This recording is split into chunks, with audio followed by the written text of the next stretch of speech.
This is a day we've been waiting for, when the people of Bolivia open their arms to embrace the arrival of the Dakar for Stage 7 and the marathon to the heart of Bolivia.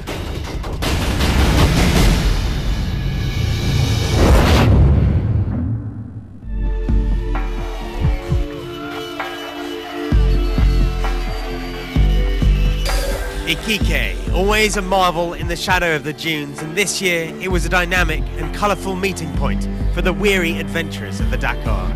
The party spirit was infectious as the mid-race podium reeled to the cheering of the crowd. Fantastic, no? Yes. Fantastic place. Thank you. It was not just a celebration of the Dakar, but also an important opportunity to commemorate the victims of the earthquake that hit Iquique in April last year. For everyone, it was a time to reflect and appreciate the joys and adventures of life.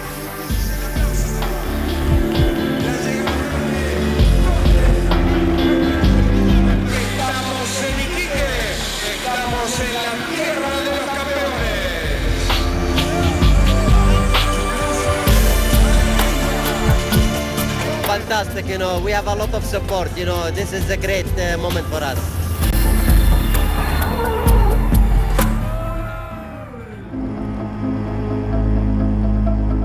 A chance today for the bikes to collect their thoughts on their rest day, to compose and plan and rue mistakes, as well as celebrate high points in Iquique.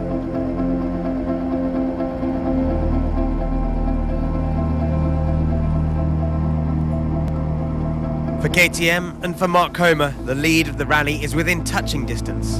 But without a marked change in fortune, he knows that it will be a struggle to close the gap on Joan Barreda.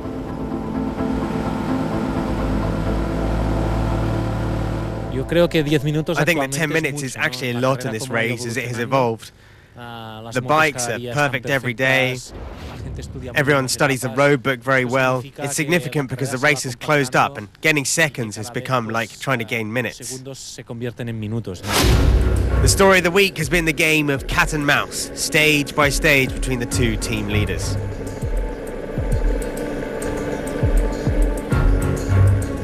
Mark Comer is no stranger to those tactics, but with his all-time rival Desprez moving to the car category, how does Comer rate the man who has succeeded him as his main threat for victory?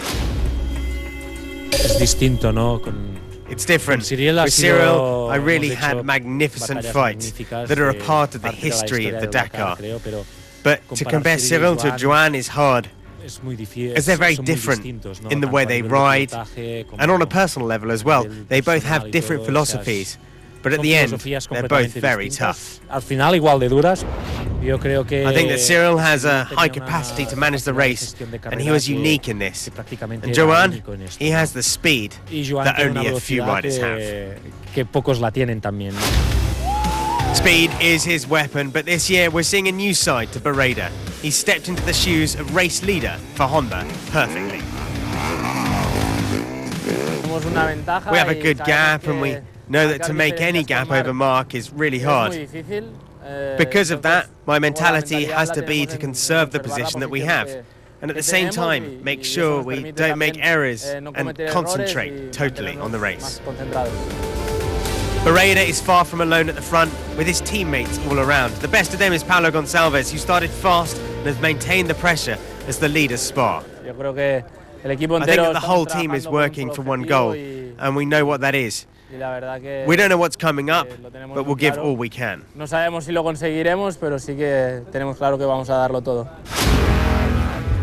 winner on stage 6 was also a Honda rider. Helder Rodriguez is now up to 6th place and well placed to help his teammates if the need arises.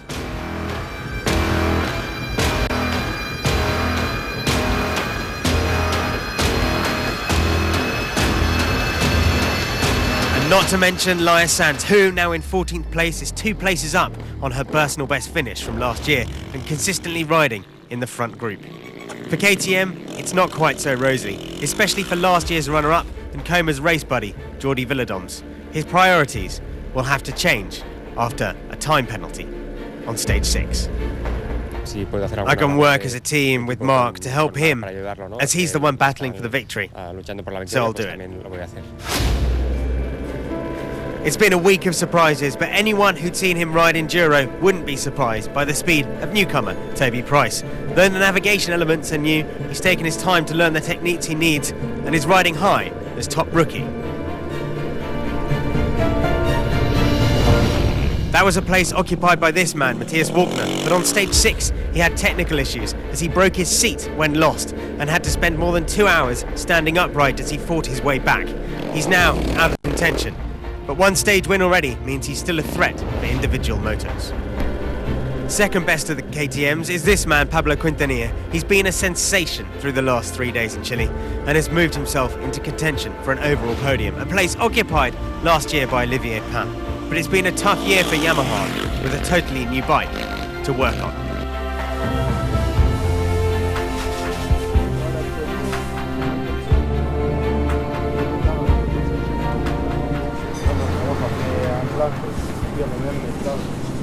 Right now we're in a testing mode. We weren't able to test the bike in tough conditions. The Dakar is a real full-on test, and we had to come to get a result rather than test, but we'll try to find solutions every day to feel better on the bike. We'll try to have good stages, and that's just part of the rally.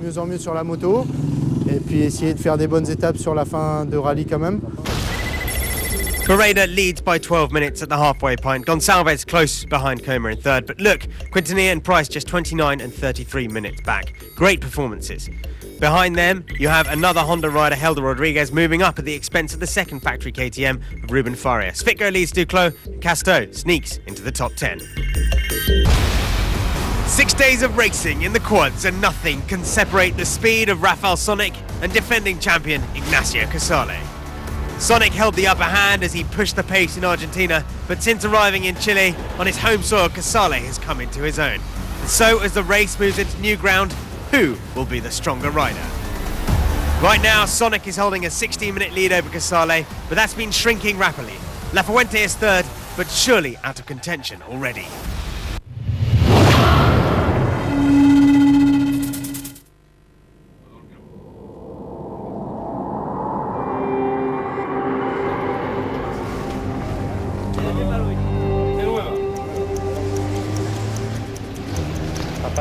Papa Charlie to Bravo 1. I'm calling to know to see if we can enter the special. Yes, you can enter the special. For the moment, we have 3 bikes to collect. Let us know if there are others. It's essential, especially for security reasons, to stop for struggling competitors and support them.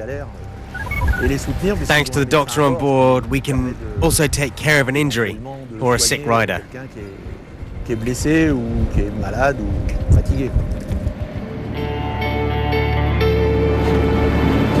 Always last on the road, a team lives another Dakar. They're the saviours of the competitors, and on this extreme adventure, for each of their problems, it's a big relief when drivers see the sweeper truck, from the less experienced to the top guys.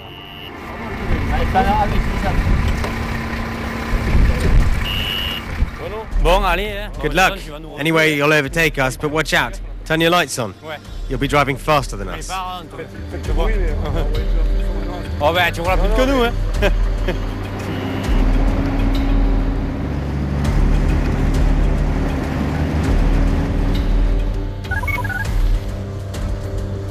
Voilà, c'est tendu.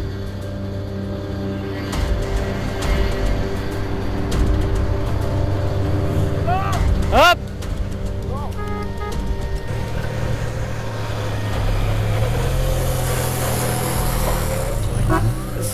It's rare.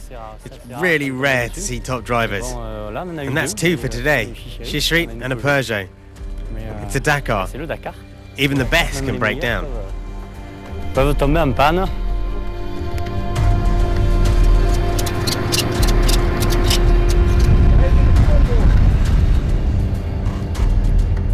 The problem is, I didn't think he understood the system. I'm pretty sure he's wrong. It's not above. Not above. He didn't think he would have to work with mechanics with better experience. He's a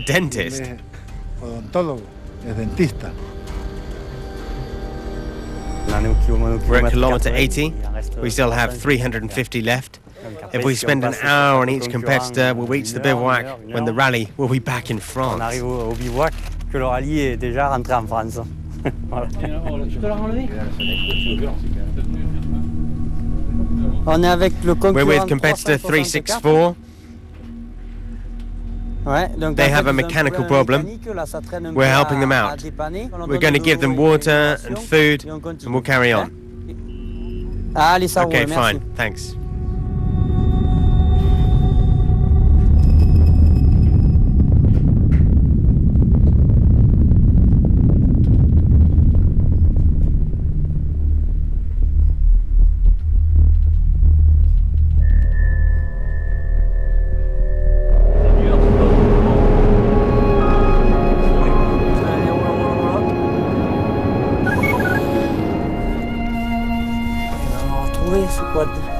Ah, there's the quad. Go on the flat part and I'll push it.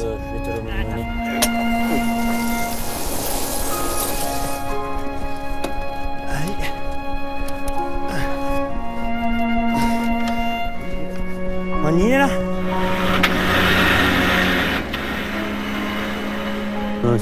That's what we like, being on the track, meeting competitors. We wouldn't want to do anything else. Non, c'est ce qui est. Je voudrais pas faire autre chose.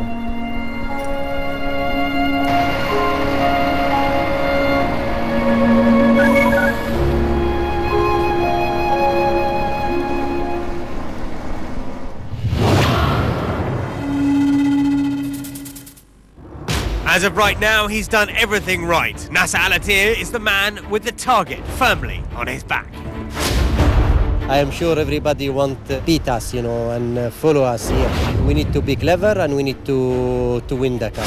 The race to beat Nasser is headed by the ever-confident De Villiers. He knows he can win. We are 10 minutes behind. We are chasing. Nasser will have a little bit more pressure. At the moment, he has maybe more to lose. Rookie or not, Al-Raji has set the cat amongst the pigeons with his pace. And while Peugeot have had a baptism of fire, Monsieur Dakar is the one keeping them on track. We don't have enough feedback to do a complete Dakar without pressure. Every day that passes is a day that we've won. With his teammates sidelined, the pressure is on Peter Hansel to perform.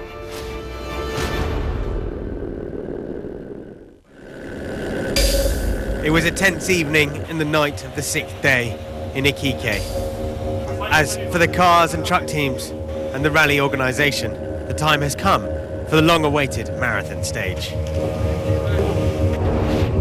A marathon stage is a stage on which the drivers will have absolutely no outside assistance. They have to cope with the parts they have in their car and their mechanical talents. There'll be no one to help them work. When they finish the first special, they'll go to a work paddock, but not be helped.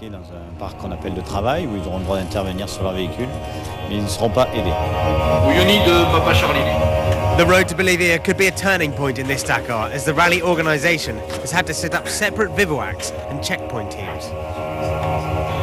We're going to make sure there is no cheating. We're going to mark the wheels with stickers.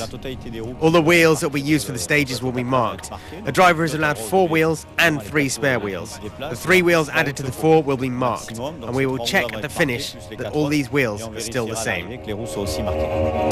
The last marathon stage for cars and trucks was back in 2007 in Mauritania, from Attar to Tichit. The rules are the same as for all other stages. The competitors can help each other, and any driver can stop to help another car during the race.